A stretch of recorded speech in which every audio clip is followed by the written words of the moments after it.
والسلام عليكم وأنا سلام يا ترك وأنا سلام يا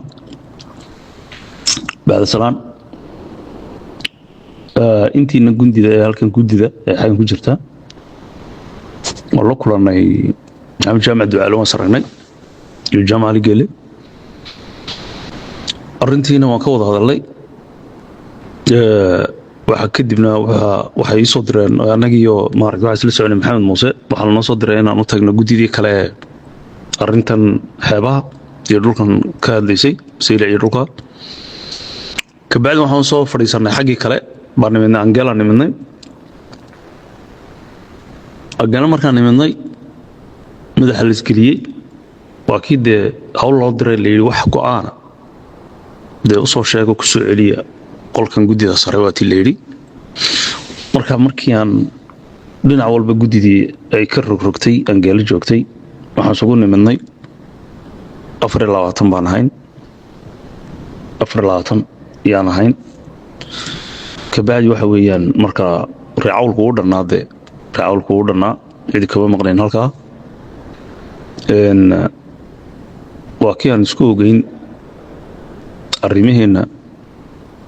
saanu maaragtay de hawlaheena nus wadano Jabuuti maamulkeeda iyo wax oo dhanba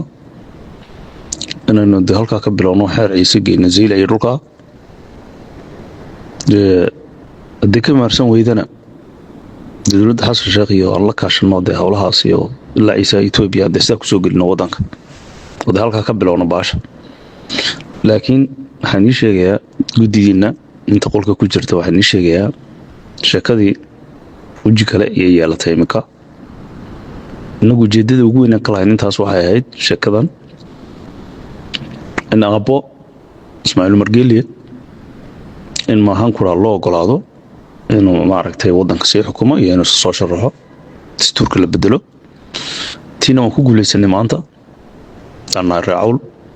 ku guuleysanay waxa weeyaan noo martay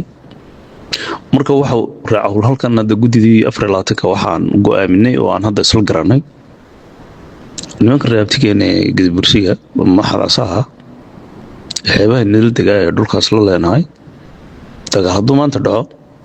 iyo khasaaro qaba ma sanba qaba niso waxa qaba maxaase nin kasta oo maasana macuudi waa kuwa yaryar macuudood bay u badan tahay inay yihiin maxaase kuwa waaweyn sida Abu Ismaaciil Umar Geeliye iyo lamidkaana de maxaase wada dhalay dad dhalay baan nahay dad isla baan nahay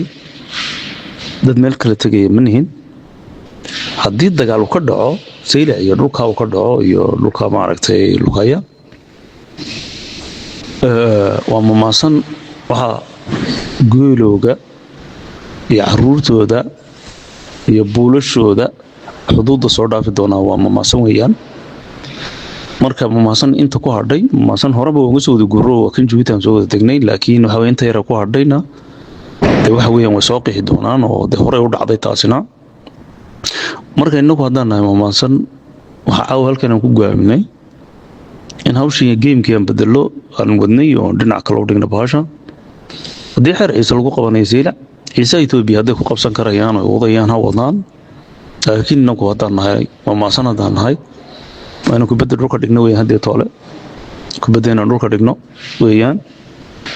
aan runtii bedelo waayo jeedadeen inagu aan gaadhay dastuurka aan bedelanay noo martay marka reebtiga waxaan dagaal ugu qaadno oo dadkeena ku soo qixinaba ma jirto hadii toole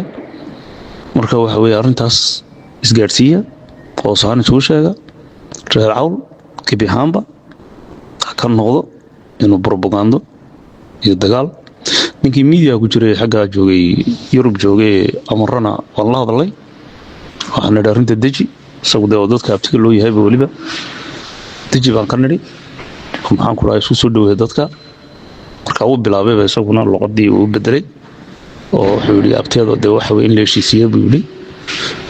marka waxaad ogaataa hadii ay xabad rasaasi ka dhacdo dhulkaasi awdal iyo dhulka maxaa ahayd xeebaha